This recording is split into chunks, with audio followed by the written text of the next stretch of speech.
¿Qué tal? Muy buenos días. Buenos días. Hola, buenos días. Buenos días, buenos días. Señor, buenos días.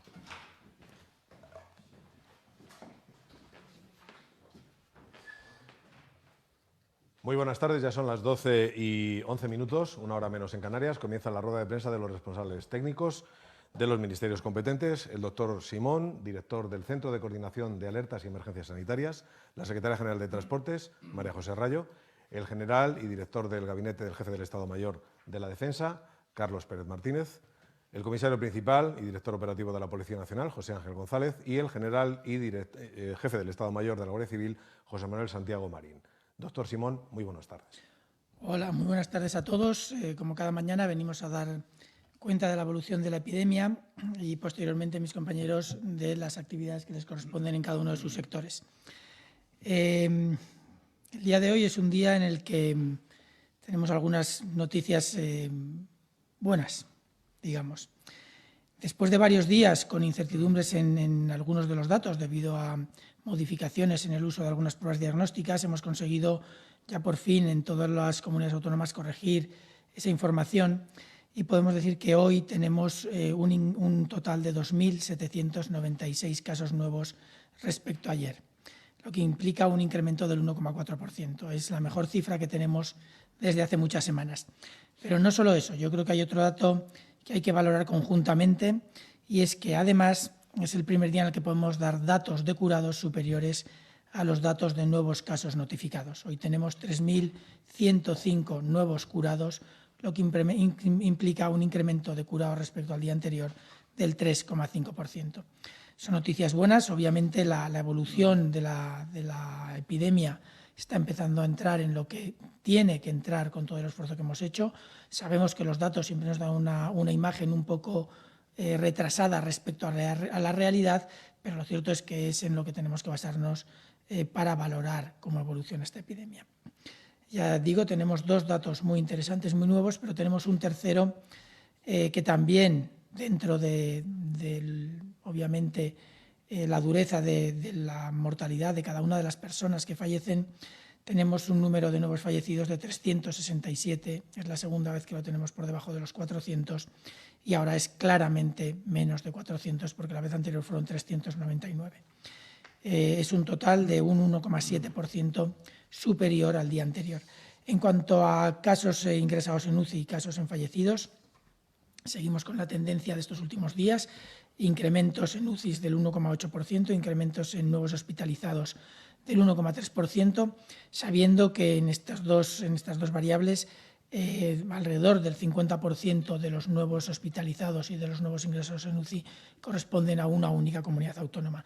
Y esto obviamente hace que la situación específica de cada una de las otras comunidades autónomas es mejor de lo que podemos observar con los datos globales. Yo creo que, sin más, luego después de la presentación de los datos de cada uno de los compañeros, haremos una pequeña explicación de la evolución de los datos presentando alguna gráfica. Y ahora le cedo la palabra al general Carlos Pérez del Ministerio de Defensa. Gracias, Fernando. Buenos días. Ayer las diferentes unidades implicadas de las Fuerzas Armadas en la Operación Balmis mantuvieron un esfuerzo de 6.040 militares en 208 localidades. Ayer se cubrieron los objetivos previstos y destaco la desinfección de 55 residencias de mayores, 11 hospitales, 16 centros de salud y 5 centros penitenciarios. Hoy tenemos previsto actuar en 193 localidades y podemos destacar, entre otras actividades, la desinfección de las instalaciones de IFEMA, Mercamadrid, Mercalas Palmas, los puntos de recogida de pruebas de COVID-19 en La Laguna, en Tenerife y en Las Palmas de Gran Canaria, el Centro Nacional de Seguimiento y Coordinación de Emergencias, los centros penitenciarios de Pamplona y Soto del Real, 10 hospitales, 27 centros de salud y 55 residencias de mayores. En cuanto a las actuaciones de transporte, hoy realizaremos un vuelo de un aerotransporte con material sanitario desde la base de Getafe a Gran Canaria y también el transporte por vía terrestre de productos de primera necesidad desde el almacén central en IFEMA a diversas entidades en Madrid. Hoy continuaremos con la desinstalación de material no necesario en diversos hospitales de campaña existentes en Madrid, IFEMA, Ramón y Cajal y el 12 de octubre. Continuaremos también con labores de formación en desinfección por parte de la UME a bomberos de Logroño y Castellón y en Sevilla, en las Cabezas de San Juan, al personal de la residencia San Juan Bautista y al Centro de Mayores Las Marismas. Hoy me gustaría reivindicar la labor en esta crisis de pequeñas unidades militares que también participan en la Operación Balmis, pero que no siempre tienen la visibilidad que merecen. Un ejemplo son las secciones de apoyo al transporte aéreo de las distintas bases aéreas y lo voy a personalizar en la SATRA, que así se llaman las secciones de apoyo al transporte aéreo, de la base aérea de Torrejón. Esta pequeña unidad está compuesta solo por 30 militares y tiene como función la preparación, la carga y la descarga de todo el material aerotransportado que sale de su unidad o que llega a su unidad, además de la gestión del personal que vuela a y desde dicha base. Desde el inicio de la operación, la base aérea de Torrejón, como seguramente saben ustedes, se ha establecido como punto principal de recepción del material sanitario que ha llegado desde el extranjero, tanto en vuelos civiles como militares, vuelos nacionales o vuelos extranjeros. El material recibido, cuando llega, se descarga a gran velocidad. La velocidad que me han dicho es aproximadamente de 9 toneladas a la hora. Y este material, una vez descargado del avión, se desmonta de las superficies en las que se transporta en los aviones militares, llamados pallets, y por tanto en el argot se llama despaletizar. Y una vez despaletizado, se carga en los camiones del mando logístico del Ejército de Tierra para su distribución o también en los transportes terrestres que coordina el Ministerio de Sanidad.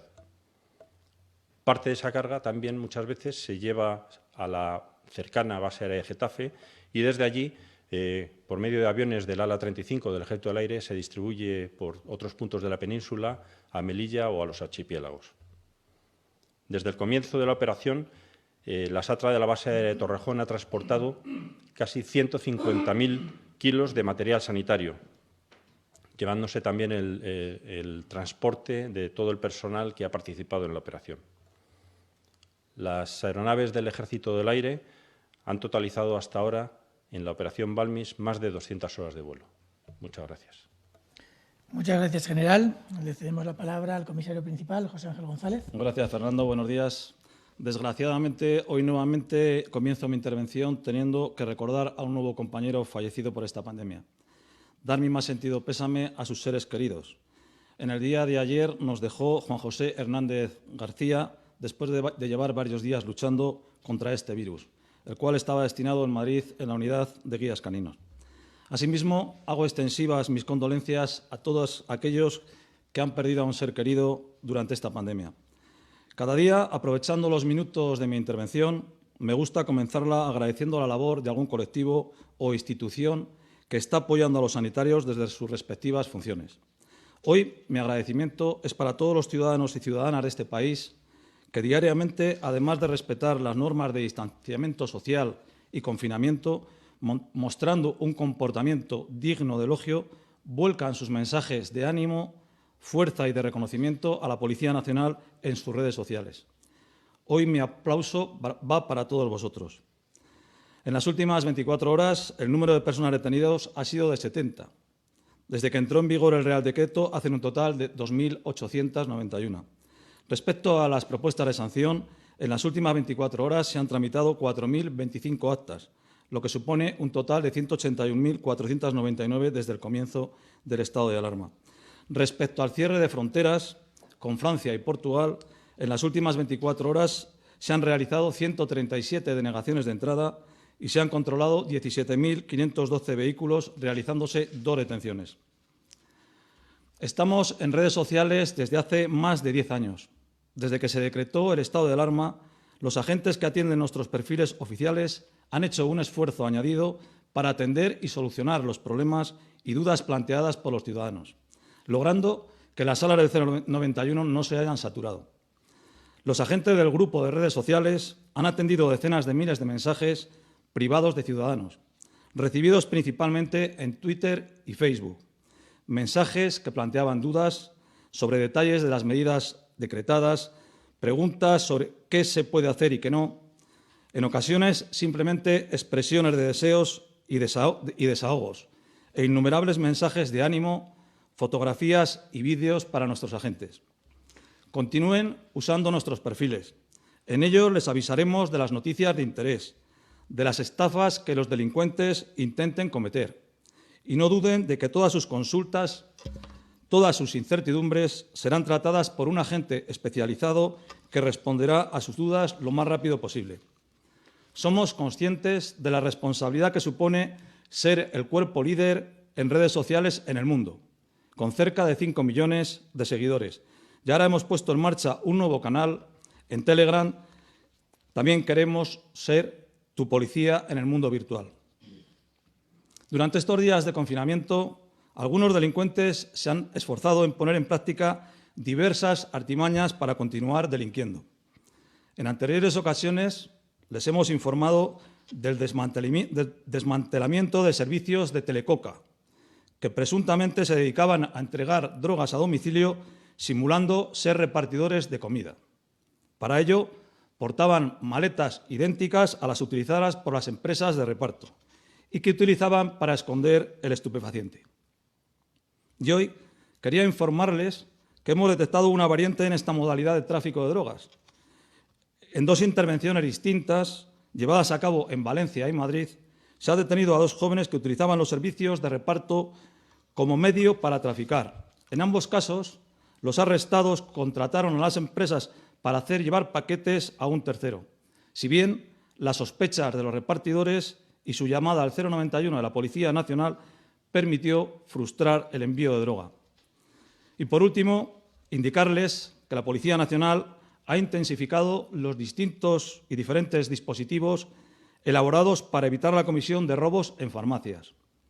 Hemos reforzado las medidas policiales de prevención e investigación, especialmente en el marco del Plan Comercio Seguro, y se ha potenciado el patrullaje por unidades de seguridad ciudadana, sobre todo en el horario de apertura y cierre. Además, las unidades de participación ciudadana han incrementado los contactos con el sector, proporcionando información oportuna y asistencia sobre las medidas de seguridad a adoptar.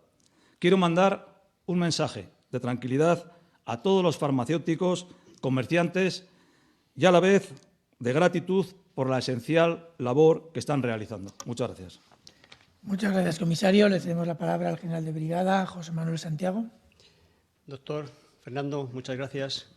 Buenos días. Un día más, dentro de las actuaciones que la Guardia Civil viene realizando para hacer frente a la crisis generada por el COVID-19, casi 37.000 guardias civiles volvieron a prestar servicio en España. Casi 18.000 de ellos lo hicieron patrullando directamente las calles de nuestros pueblos, de nuestras ciudades y las carreteras de nuestro país, desarrollando las siguientes actividades. Se realizaron alrededor de 11.400 controles en espacios públicos, en los que se identificaron a más de 132.500 personas y se interceptaron en torno a 2.400 vehículos. Como resultado de estas actuaciones, se tramitaron 4.586 denuncias de tipo administrativo, que suponen un 3,4% del total de las personas identificadas. También se efectuaron un total de 22 detenciones por los delitos de resistencia y de desobediencia a agente de la autoridad, que sumadas a todas las que venimos realizando desde que se decretó el estado de alarma, suponen un total de 892. Igualmente, los hombres y mujeres que han continuado trabajando para asegurar el funcionamiento de los servicios esenciales han realizado múltiples actuaciones. Concretamente, en la provincia de Gijón, los guardias civiles han llevado a cabo más de 800 repartos de alimentos y de medicinas, tanto a personas, sobre todo mayores, que viven en zonas aisladas o a las residencias de mayores.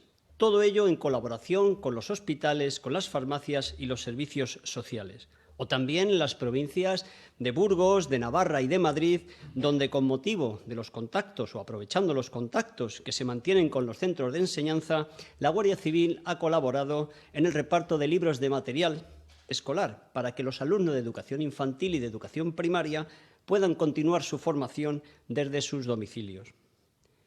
Por otro lado, quiero referirme a la protección de aquellos colectivos más vulnerables, especialmente a las personas mayores que viven solas. Además de prestarles asistencia, llevándoles alimentos o medicamentos, es fundamental mantener el contacto diario para interesarnos por su estado y cuáles son sus necesidades. Ustedes, nosotros, como familiares, amigos y vecinos, en muchas ocasiones somos los primeros sensores que podemos alertar de la existencia de situaciones de riesgo. No duden que, por tanto, en llamarnos inmediatamente, porque la rapidez resulta crucial para proporcionar una mejor atención a los ciudadanos y garantizar su seguridad. Y este ha sido el caso de una mujer mayor que vive en una localidad de Alicante, donde los servicios sociales alertaron a la Guardia Civil, dieron aviso a la Guardia Civil, porque al ir a visitarla, pues ésta no abría la puerta. Tras conseguir a un cerrajero, los agentes consiguieron entrar en el interior de la vivienda, encontrando a esta persona mayor sobre la cama, tendida sobre la cama, por lo que requirieron la intervención inmediata de los servicios médicos que le proporcionaron la asistencia adecuada. Para concluir, o concluyendo, solo quiero recordarles que, como todos los fines de semana, la Guardia Civil establecerá controles para comprobar que se respeta la prohibición de desplazarse a las segundas residencias. Y ya termino.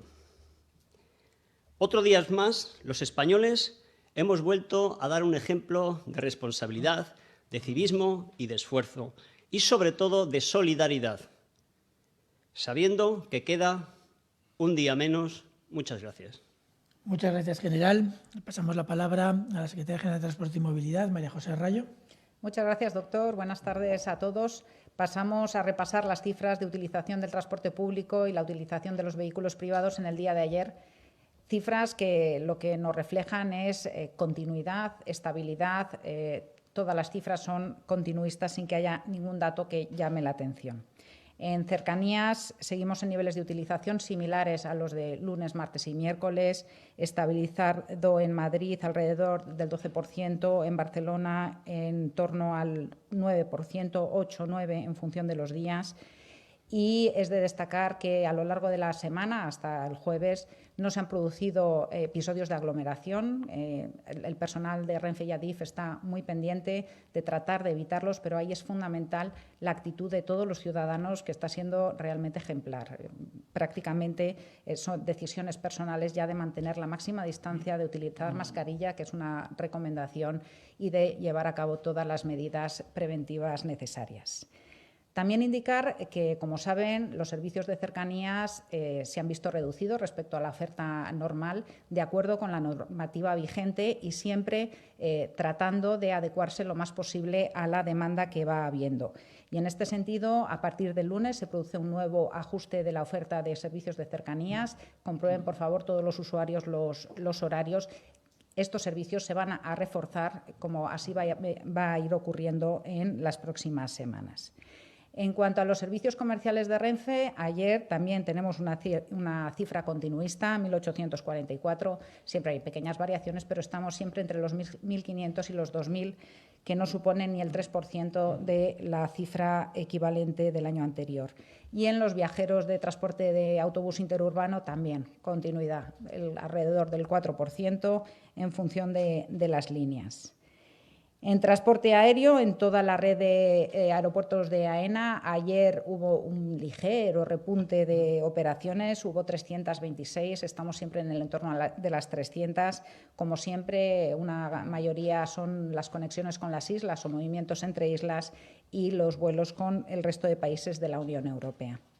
Y en la utilización de los vehículos pesados, ahí sí que a lo largo de la semana se ha visto un ligero incremento ligero en cifras globales, pero bueno, día a día se ve que algún punto porcentual va subiendo.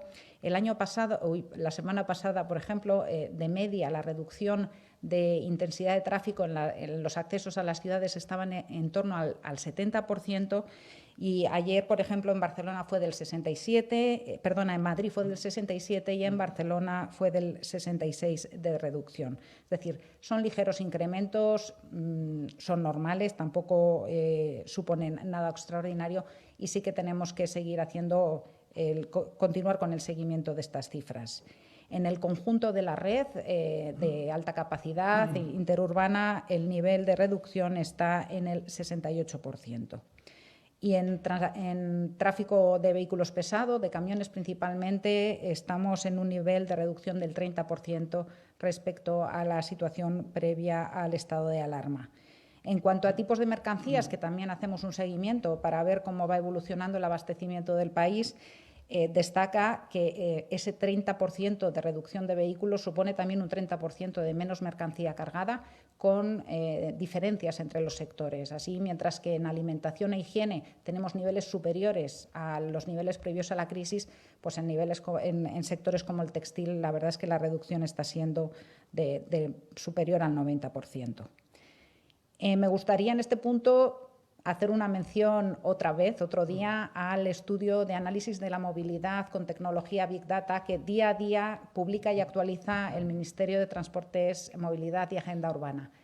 Y hoy me gustaría destacar el análisis que cualquier ciudadano, cualquier persona que quiera entrar a utilizar la herramienta interactiva que dispone esta publicación puede tener. Se muestra aquí un gráfico que desde luego no pretende que ustedes lo lean ni que se pueda interpretar fácilmente, pero sí que destaca, este es el análisis de tipo municipal. Como les he mencionado alguna vez, hay análisis nacional, comunidad autónoma, nivel provincial y nivel municipal. La línea verde que está por encima, un verde más clarito, marca la semana de referencia, que es una semana del mes de febrero, con la distribución cada hora de cómo evoluciona la movilidad. Y las líneas verdes oscuras son la evolución de la movilidad también hora a hora en las semanas de duración del confinamiento del estado de alarma. Es una herramienta útil en la que nos permite ver la movilidad dentro del propio municipio, la movilidad de entrada al municipio y la movilidad de salida al municipio.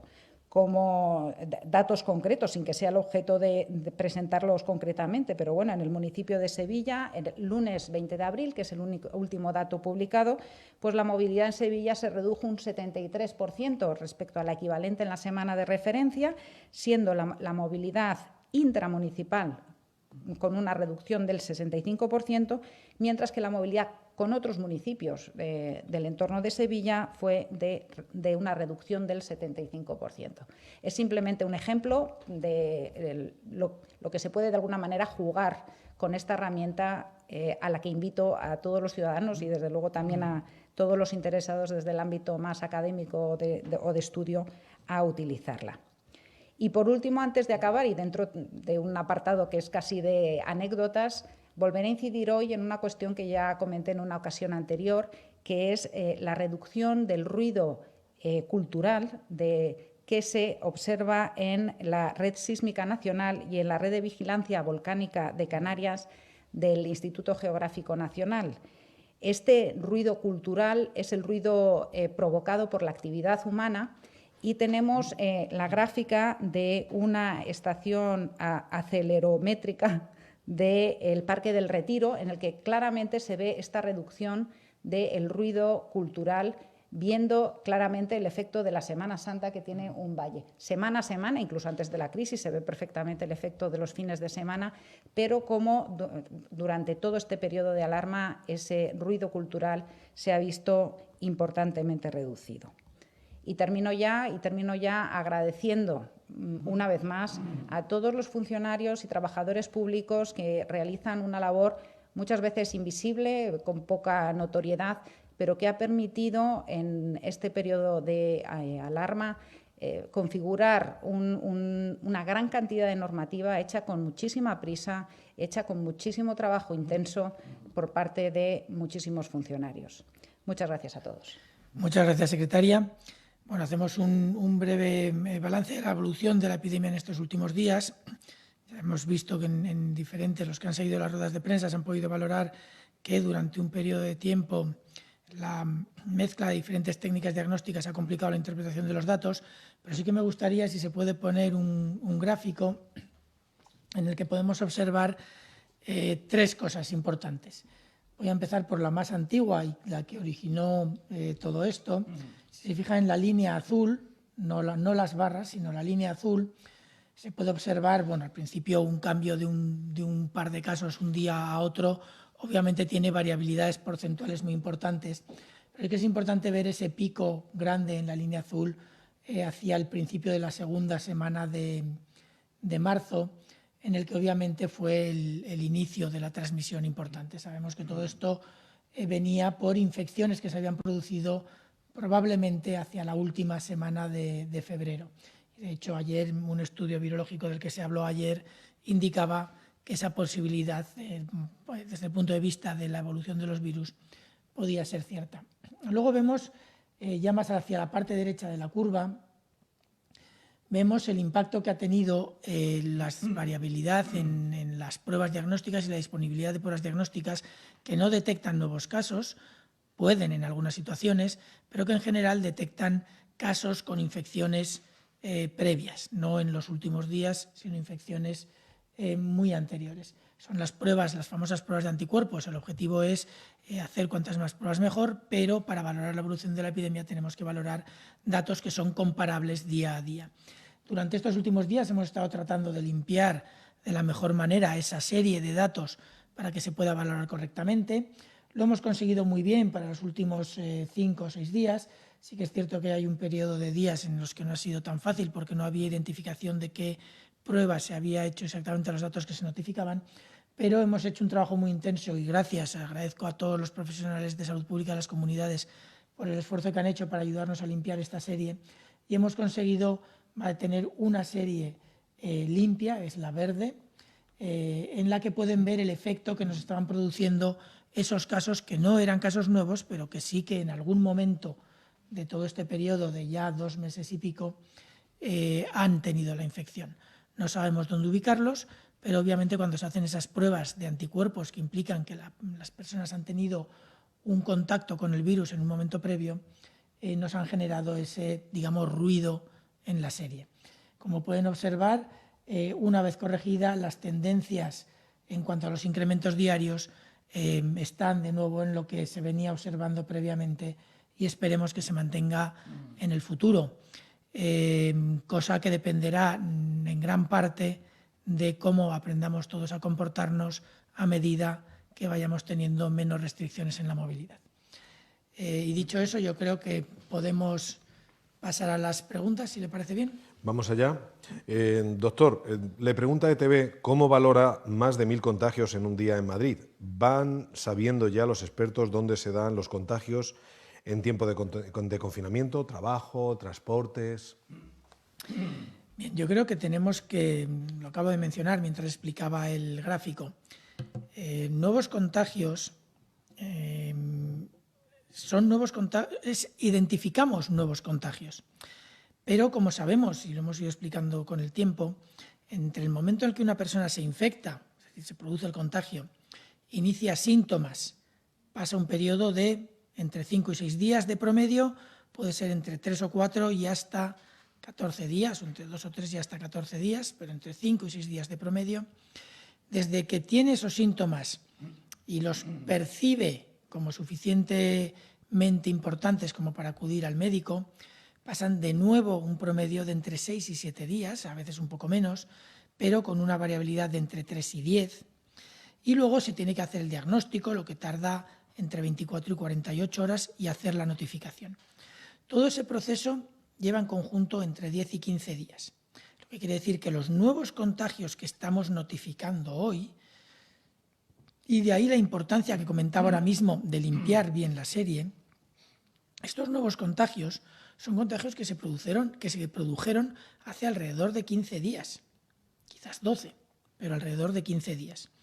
Es decir, fueron contagios que en parte vienen de periodos anteriores al que estamos observando ahora. Sí que es cierto que una vez que se hace la primera fase del periodo de alarma, del decreto de alarma, y la segunda fase, se han ido restringiendo los ambientes en los que se podía infectar las personas. Se redujeron durante un periodo muy importante de 15 días, se redujeron a 2 o 3 ambientes principales. Fundamentalmente hemos detectado, como no puede ser de otra manera, las residencias de ancianos, desgraciadamente, sabiendo no que hubiera muchas residencias afectadas, pero sí sabiendo que cuando se afectaban tenía un impacto muy grave. Teníamos la transmisión intradomiciliaria por esos casos que iban iniciando síntomas progresivamente y que el único contacto que tenían era con su entorno familiar. Obviamente eso se puede producir. Y luego, por supuesto, que hay algún tipo de transmisión en los ambientes donde van todos los pacientes, que se ha ido controlando a medida que ha ido pasando el tiempo y que lo hemos ido haciendo cada vez mejor, que es, como no puede ser de otra manera, el ambiente sanitario. Con esos 3 ambientes podemos explicar la gran mayoría de las transmisiones y probablemente lo que vamos a ver en los próximos días, que representará la situación de transmisión, no digo de enfermedad, los enfermos están ahora en los hospitales, los que quedan, pero sí la situación de transmisión de hace alrededor de 15 días y en algunas situaciones puede ser incluso más lejana. Todo ese proceso es lo que hace que esos 1.097 casos de Madrid, por supuesto que hay todavía algunos casos nuevos recién infectados o infectados hace un periodo más corto, ninguno infectado hoy, ni ayer, porque tiene que pasar un periodo de incubación. Pero sí que es cierto que a medida que vamos mejorando, a medida que vamos teniendo menos casos y a medida que vamos sabiendo más de la enfermedad, podemos ubicar mejor en el tiempo esos puntos de infección. Lo cierto es que si miramos toda la serie, por comunidad autónoma, vemos que hay muchas que realmente están incluso mejor de lo que están en Cataluña y Madrid, y sabiendo que tenemos todos estos retrasos, podemos incluso valorar que la situación actual nos puede permitir empezar a pensar de forma clara en las siguientes fases. Progresivamente se irán definiendo cómo tienen que ser todos estos procesos. Entiendo que los técnicos tendremos que aportar la parte que nos toca y luego las decisiones se tomarán donde corresponda. El diario Clarín argentino pregunta: ¿hay hallazgos en autopsias según los cuales los efectos del coronavirus irían más allá de los pulmones? ¿El COVID podría dejar otro tipo de secuelas? A lo que añado una pregunta también del diario digital Hispanidad. Con la experiencia de tantos miles de enfermos tratados, ¿hay algo parecido a un consenso médico sobre los tratamientos más exitosos contra el coronavirus? Me las voy a anotar para que no se me olviden. Bueno, en cuanto a las posibles secuelas en otros aparatos, en otros sistemas que no sea el sistema respiratorio, sabemos que fundamentalmente el COVID produce un cuadro respiratorio, es lo que en principio la mayor parte de los casos muestran, pero sí que sabemos también que se pueden ver afectados muchos otros órganos. Sabemos que hay pacientes que inician el cuadro, que tienen problemas fundamentalmente relacionados con el corazón, cardiopatías. Sabemos que otros pacientes incluso pueden llegar a tener problemas en el sistema digestivo o en el sistema urinario. Son diferentes presentaciones de la enfermedad. Los clínicos están haciendo un muy buen trabajo de descripción de la enfermedad. Hay ya muchos artículos publicados que nos van orientando hacia las diferentes posibilidades que puede generar este virus. Es cierto que es un virus que está generando unos cuadros clínicos quizás más amplios de lo que habitualmente estamos viendo en otros virus y en otras patologías, pero también es cierto que el principal cuadro que produce este virus sigue siendo un cuadro respiratorio. En cuanto a las secuelas, estamos empezando a poder valorar si deja o no secuelas. Ahora mismo yo no tengo información específica sobre posibles secuelas. En cuanto obviamente se vaya publicando y se vaya teniendo información sólida, iremos teniéndola. Yo creo que es bueno dejar que los estudios vayan dando sus resultados y tengamos información un poco más sólida cuando además ya se producen pacientes que en principio han superado la infección y que ahora obviamente tienen que lidiar con estos problemas que en algunos casos serán debidos al COVID, en otros casos pueden ser debidos a otras situaciones. En cuanto a los tratamientos exitosos, esto no es una cuestión de consensos, esto es una cuestión de resultados de los ensayos clínicos. La evaluación de la eficacia de un tratamiento en una enfermedad depende de un estudio clínico, se puede valorar únicamente con un estudio clínico bien diseñado. Se llaman ensayos clínicos, en el que tiene que haber un grupo al que se le da el tratamiento y otro grupo al que se le da otra cosa que no es ese tratamiento, y se puede valorar si la evolución clínica, la evolución de la carga del virus, si el resultado final, curado o fallecido, hay diferentes puntos finales que se pueden evaluar, si son mejores con pronóstico más benigno en unos que en otros. Si no se hacen esos ensayos, cualquier prueba que se haga de forma, digamos, espuria, en la que yo trato a mis pacientes, la mitad se curan, la mitad no, por lo tanto mi tratamiento es eficaz a la mitad, realmente no es un resultado válido. Tenemos que esperar los resultados de los ensayos clínicos. Progresivamente empezamos a tener información preliminar de alguno que podría estar encontrando algún tratamiento que podría tener efectos, pero hasta que no haya publicaciones sólidas, yo creo que estamos básicamente especulando, y para eso, en ese periodo de especulación, aunque se pueden utilizar en algunos casos algunos posibles tratamientos, lo que tenemos que asegurarnos es que todos los tratamientos de soporte, que sí que sabemos ya que tienen un impacto importante en la morbimortalidad, se estén dando correctamente, y es lo que están haciendo los médicos de todos los hospitales. Se han identificando todos los tratamientos que ya sabemos que funcionan en situaciones similares producidas por otros patógenos y que están ayudando. Hay problemas de soporte, que son tratamientos sintomáticos, uso, por ejemplo, de anticoagulantes en aquellos que tienen coagulación intravascular diseminada, y otros patógenos, tratamientos que pueden ayudar a mantener a la persona en vida el tiempo suficiente para que se recupere. Sobre el escenario próximo de los niños, hay varias preguntas hoy. Al Punt Avui, por ejemplo, pregunta: ¿los adultos que salgan con niños a partir del domingo deben reforzar la higiene al volver a casa? ¿El paseo obliga a tener más hábitos de desinfección? Y Onda Madrid dirige, en el sentido de los niños, una pregunta a los responsables de la Policía y la Guardia Civil. Los niños van a poder salir a dar un paseo. ¿Cómo se afronta este paso desde el punto de vista de la seguridad para evitar que salgan más de una vez al día o que los menores no pasen de los 14 años? ¿Hay alguna medida prevista? Primero el doctor. Bueno, en cuanto a la higiene, yo creo que se han ido dando todas las normas o las recomendaciones de higiene para la población desde hace ya muchas semanas. En este caso, lo único que se refuerza claramente es que es recomendable lavarse las manos tanto al salir para evitar riesgos para otros en caso de que todavía quedara alguna transmisión intradomiciliaria, como al volver para reducir riesgos de entrar con el virus. Pero lo cierto es que si se mantienen las normas que se han puesto o que se van a proponer para la salida de los niños en su paseo, si se mantienen bien, no debería de haber riesgos importantes ni para los padres ni para los niños. Pero desde luego las normas de higiene, cuanto mejor se apliquen, mejor. Bueno, yo creo que desde la entrada en vigor del Real Decreto, donde se promulga el estado de alarma, yo creo que si algo ha quedado patente ha sido el grado de madurez y responsabilidad de todos los españoles. Nos mostraba María José unos gráficos donde la movilidad ha descendido hasta un 90%, nos asomamos a nuestras calles, a nuestras plazas y están prácticamente vacías, y eso no es porque haya un control de carretera cada 500 metros ni un policía en cada puerta, sino por lo que he dicho antes. La gente está muy concienciada y tiene un grado de madurez grandísimo. Las propuestas de sanción que hemos puesto podríamos decir que son prácticamente anecdóticas. El número puede resultar, así visto, puede resultar muy grande el número, pero hay que pensar que muchas de las sanciones son para gente reincidente. Tenemos gente que ha incumplido 53 veces, que eso se apunta como 53 actas. Quiere decirse que eso no es un termómetro que nos pueda medir los incumplimientos. Lo único que nosotros decimos es que apelamos a lo mismo que hemos hecho desde el primer día, al civismo y a la solidaridad entre todos los españoles, que estamos seguros de que va a ser así y que no va a haber ningún tipo de problema. Sobre los escenarios de desescalada, Radio Nacional pregunta, en base a los criterios que establece la Organización Mundial de la Salud, la OMS, y la Unión Europea para la desescalada, ¿qué comunidades están más cerca de lograrlo y por qué?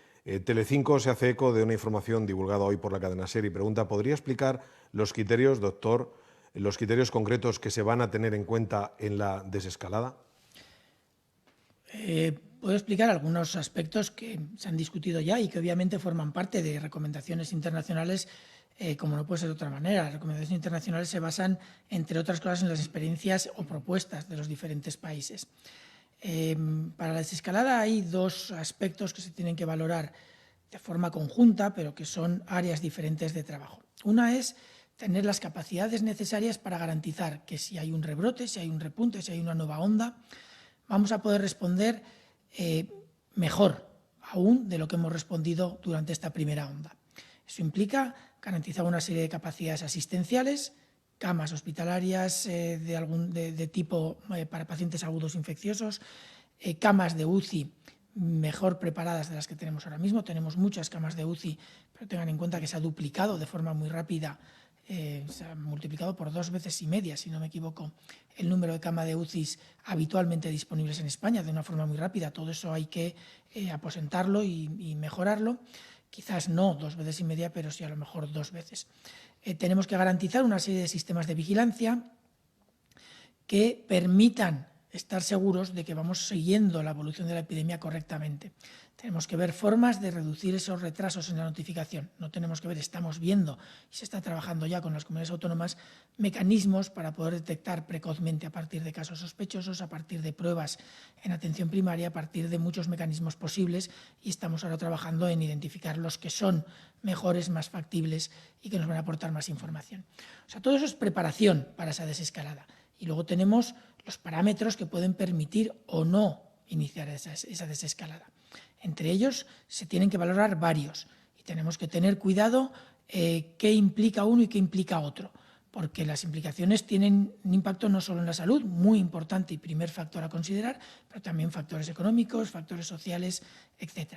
Obviamente, entre esos factores que tenemos que valorar entran el nivel de transmisión en las comunidades autónomas. No tiene que ser 0 para empezar a realizar alguna actividad de alivio o incluso alguna actividad de transición. El nivel de transmisión no tiene por qué ser el mismo nivel en todas las comunidades para iniciar las actividades, porque se tiene que valorar con el número de casos actuales que tenemos.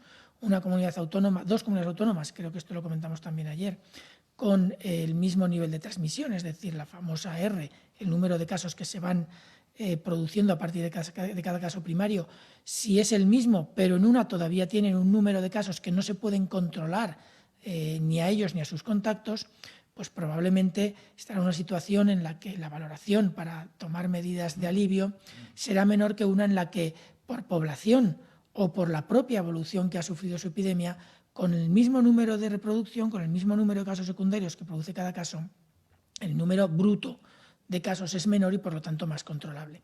Además, tenemos que valorar otros aspectos relacionados con aquellas zonas en las que ya no hay casos en los últimos días. Tenemos que valorar cuánto tiempo ha pasado desde que ha habido los últimos casos y cuánto tiempo ha habido desde la última transmisión. Y esto permitirá valorar diferentes niveles de alivio, diferentes niveles de transición. Todos los detalles sobre las cifras estamos discutiéndolos, estamos valorándolos, se están discutiendo no solo a nivel nacional, sino también a nivel internacional, y yo creo que especular ahora mismo con cifras concretas es complicado. Pero sí que es cierto que hay que valorar los dos aspectos, no solo cómo evoluciona la epidemia, sino cómo de preparados estamos en cada una de las zonas para poder responder en caso de que las medidas impliquen un incremento de casos no deseable. La agencia internacional Associated Press le pregunta al general Carlos Pérez: ¿nos puede, por favor, actualizar el estado de los hospitales de campaña en activo? ¿Cuántos siguen en operaciones? ¿Cuántos se han cerrado, aparte del cierre parcial de IFEMA? Si también puede aportar alguna cifra de cuántos pacientes han pasado por ellos.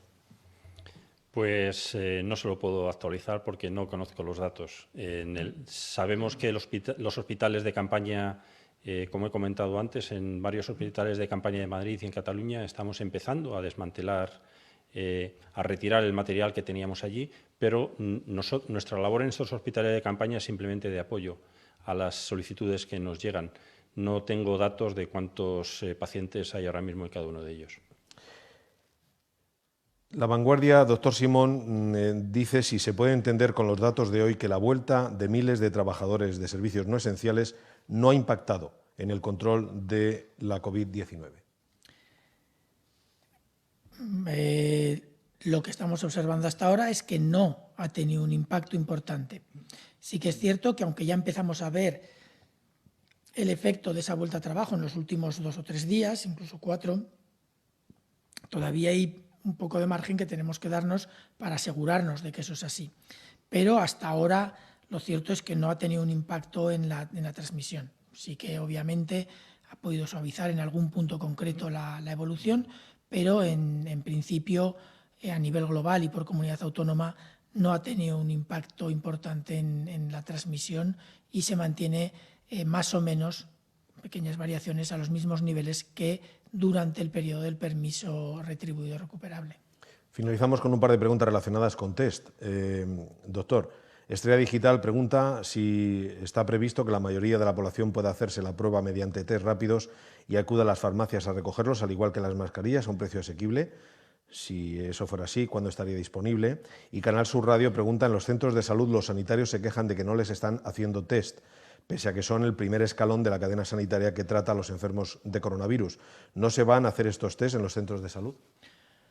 Bueno, a mí me consta que en muchos se están haciendo, pero de todas formas la realización de este tipo de pruebas depende de las estrategias específicas de cada uno de los territorios.